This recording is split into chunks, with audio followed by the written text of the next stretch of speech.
जय हिंद दोस्तों, मैं आप सभी के बीच लेकर आ गया हूँ क्लास 10th का आपका हिंदी सब्जेक्ट जो है आपका सेकेंड बुक।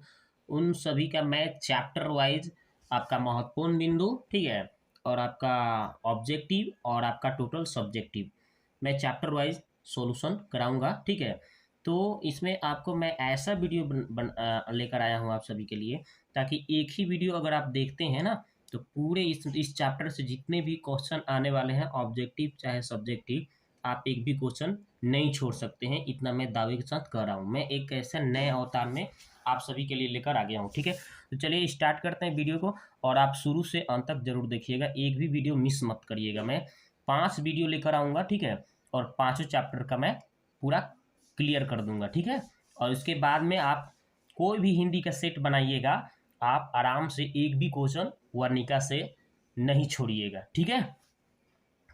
तो चलिए स्टार्ट करते हैं। सबसे पहले हम महत्वपूर्ण बिंदु की बात करते हैं। तो देखिए महत्वपूर्ण बिंदु में हमने क्या लिया है। सबसे पहले दही वाली मांगमा कहानी के कथावाचक कौन है जी? तो श्रीनिवास। कौन है? श्रीनिवास, याद रखिएगा, ठीक है। अगला क्वेश्चन देखिए, आपका अगला क्वेश्चन है श्रीनिवास का जन्म कब हुआ था? तो 6 जून 1891 में हुआ था।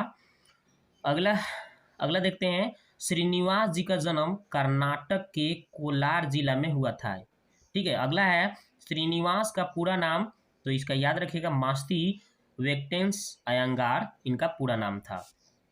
दही वाली मांगमा कहानी का हिंदी में अनुवादक कौन थे जी? तो हिंदी में अनुवाद करने वाले कौन थे? B.R. नारायण, ठीक है। ये भी ऑब्जेक्टिव में कितना बार पूछा जा चुका है।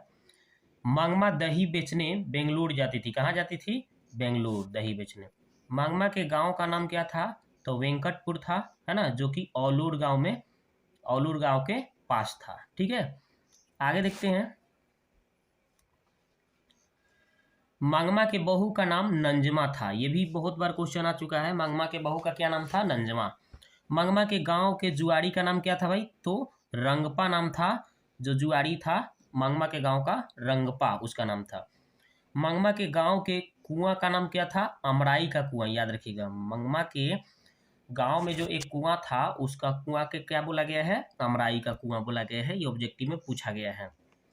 मखमल के ब्लाउज की कीमत कितना रुपया था? 7 या 8 रुपया था, याद रखिएगा, ठीक है। आगे देखते हैं, मंगमा ने अपनी बहू नंजमा से कहा, क्यों रे राक्षसी इस छोटे से बच्चे को क्यों पीट रही है?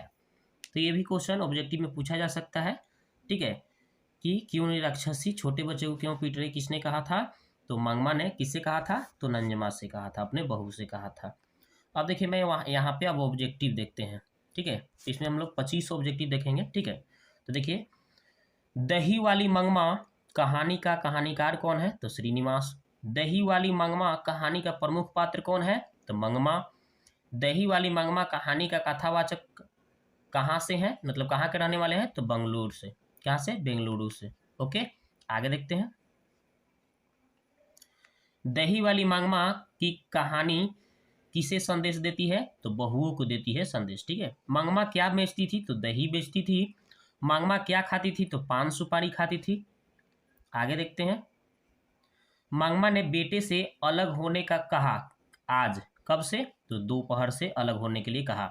मंगमा किस कपड़े की ब्लाउज पहनना चाहती थी? तो मखमल के। रंगपा कहाँ का रहने वाला था? तो वेंकटपुर का, ठीक है। रंगपा कौन था? तो जुआरी था, एक जुआरी था। लेखक ने कहानी में मगरमच्छ की उपमा किसको दिया है? तो बहू को। किसको दिया है? बहू को। मंगमा अपना पैसा कहाँ रखना चाहती थी? माँ जी के पास। श्रीनिवास जी का जन्म कब हुआ था? तो 6 जून 1891 ईस्वी में। आगे देखते हैं, मंगमा से कौन कर्ज मांग रहा था? तो रंगपा। मंगमा की बहू का क्या नाम था? तो मंगमा की बहू का नाम क्या था? नंजमा। सास बहू में झगड़ा क्यों हुआ था? तो बच्चे को पीटने के लिए। आगे देखते हैं, B.R. नारायण ने किस कहानी का अनुवाद किया था? तो दही वाली मंगमा। उस घर में अब सास और बहू में होड़ लगी है, यह पंक्ति किस कहानी का है? उस घर में अब सास और बहू में स्वतंत्रता की होड़ लगी है, यह पंक्ति किस कहानी की है? तो दही वाली मंगमा। दही वाली मांगमा किस भाषा से अनुदित है? तो कन्नड़ भाषा से अनुवाद किया हुआ है। अमराई का कुआं कहाँ है? तो रास्ते में थी, ठीक है ना। मांगमा को किससे विवाद था? तो बहू से विवाद था। नंजमा मांगमा की कौन थी? तो बहू थी। क्यूरी राक्षसी इस छोटे से बच्चे को क्यों पीट रही हो? किसने कहा? तो मांगमा ने। मांगमा के गांव का क्या नाम था? तो वेंकटपुर। रंगपा मांगमा से कहाँ मिलता था? तो कुआं के पास। रंगपा मांगमा से कहाँ मिलता था?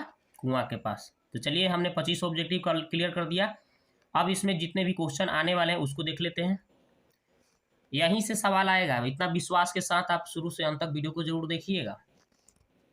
चलिए, तो अगला सवाल है मांगमा का। अब क्वेश्चन आंसर हम लोग देखेंगे, प्रश्न उत्तर, ठीक है। इस पार्ट में जितने भी प्रश्न उत्तर आने वाले हैं इस पार्ट से, ये सभी क्वेश्चन का हम लोग आंसर देखेंगे। मांगमा का अपनी बहू के साथ किस बात को लेकर विवाद था?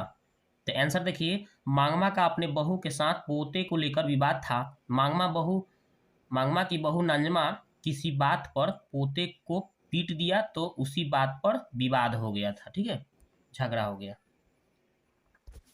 रंगपा कौन था? वो मांगमा से क्या चाहता था? तो आंसर देखिए, रंगपा मांगमा के गांव वेंकटपुर में रहने वाला एक जुआरी था और वह मांगमा से कर्ज के बहाने उसका धन संपत्ति लूटना चाहता था। आगे देखते हैं, बहू ने सास को मनाने के लिए कौन सा तरीका अपनाया? तो आंसर देखिए, बहू ने सास को मनाने के लिए एक तरीका अपनाया। उसने अपने बेटे को अपने सास के पास भेज दिया और कहा, जा अपने दादी के पास वहीं रहना, वहाँ मिठाई खाना, ठीक है, वह घर मत आना।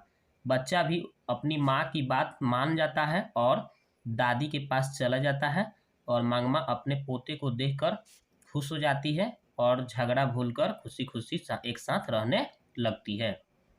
अगला क्वेश्चन है, इस कहानी के कथावाचक कौन है? उनका परिचय दीजिए। इस कहानी के कथावाचक श्रीनिवास जी हैं। उनका जन्म 6 जून 1891 में कोलार, कर्नाटक में हुआ था। यह कन्नड़ साहित्य के एक प्रतिष्ठित लेखक थे। अगला क्वेश्चन है, मांगमा का चरित्र चित्रण करें। तो मांगमा एक विधवा औरत थी जो अपने पेट पालने के लिए वेंकटपुर से बेंगलुरु गांव में दही बेचने जाती थी।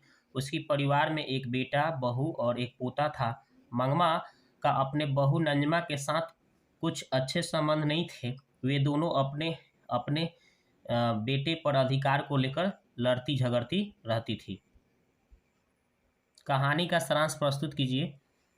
तो आंसर देखिए इसका, दही वाली मांगमा कहानी एक विधवा औरत की है, ठीक है, एक विधवा औरत की है जो अपना जीवन यापन करने के लिए अपने गांव वेंकटपुर से 3 मील दूर बेंगलुरु गांव में दही बेचने जाती थी। उसकी परिवार में एक बेटा, बहू, एक पोता रहता था। मांगमा दही बेचकर अपने घर के